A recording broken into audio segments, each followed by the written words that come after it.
Healing. It's the tears you cry when no one's watching, the silence between prayers, and the strength it takes to start over again and again.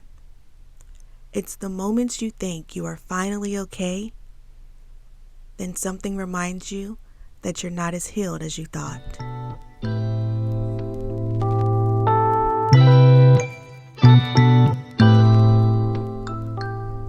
Hey y'all, and welcome back to Sis, You Are Seen. As you can tell by the title, today's episode is called Healing Ain't Pretty, because honestly, it's not. Healing is messy, it's uncomfortable, but it's also one of the most sacred, powerful journeys you'll ever go through. So if you're in that space right now, feeling tired, frustrated, or wondering why it still hurts, this one is for you. See, I used to think healing meant I would wake up one day and suddenly feel free.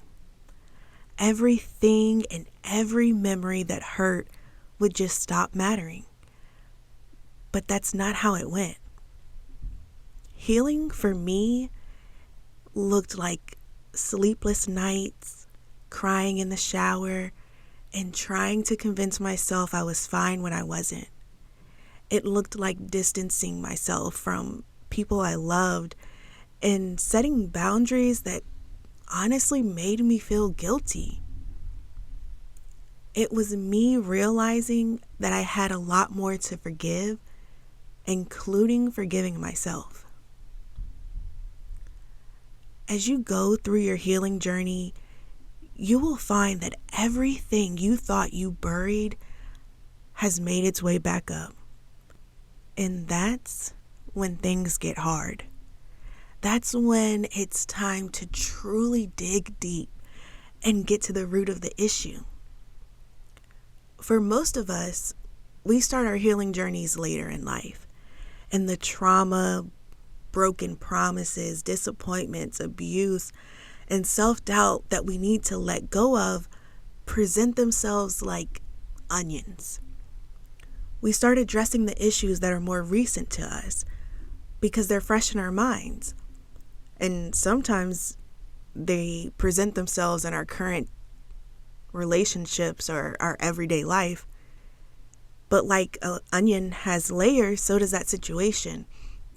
Each layer you peel back takes you deeper to the core of the issue, where you realize how it all started, when it all started.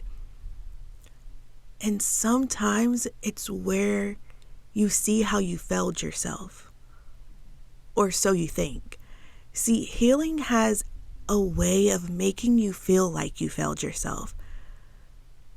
Maybe you didn't speak up back then, or you didn't protect yourself during the times you needed saving. But here's the truth. You couldn't protect yourself in those moments. You didn't have the tools, the faith, the strength, or even the support that you have now. And that's okay. You survived with what you had.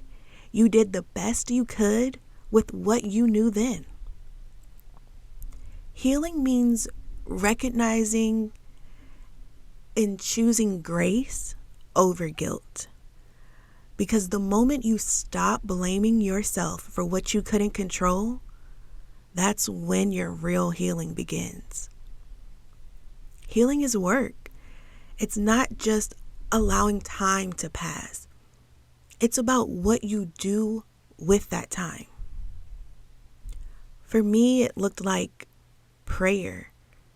It looked like journaling, therapy, and sitting in silence, letting God speak into places I avoided. It was having hard conversations, releasing bitterness, and letting go of the idea that closure always comes from the person who hurt you. And I'll be real with you. Some days it's gonna feel like nothing is changing.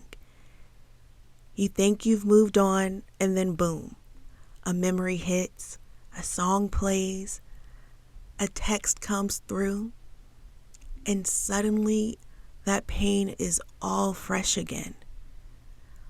But every single time you choose not to go backwards, that's healing. God doesn't rush the process because He's more interested in who you become through the process.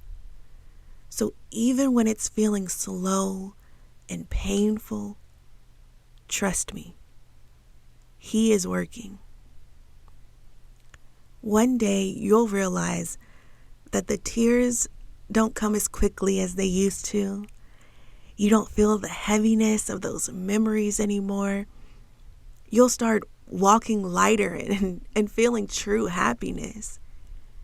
You won't forget everything, and for most of us, we won't forget anything at all.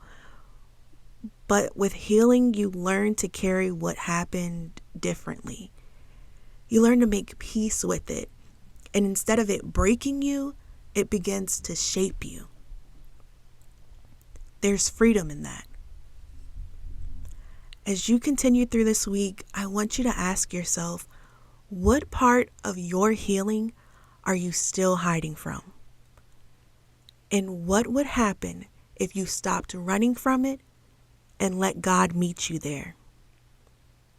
Because the truth is, He's not waiting for you to be whole in order for Him to love you. He loves you right here, in the middle of your healing, in the middle of your mess. Every tear, every trigger, every time you start over, it all matters to Him. Nothing you've been through is wasted in God's hands. He's been with you through every broken piece, and He is even using those pieces to build something stronger, softer, and more secure inside of you. So don't rush the process. Don't shame yourself for where you are. Let God finish what He started in you. Because healing ain't pretty, but it is holy. It is proof that God can take what tried to destroy you and turn it into something so beautiful. So wherever you are in your healing journey, take a deep breath. Let yourself rest in the truth that you are seen, loved, and covered by grace. I'll see you next week, same vibe. And until then, keep showing up, keep healing, and remember, sis, you are seen.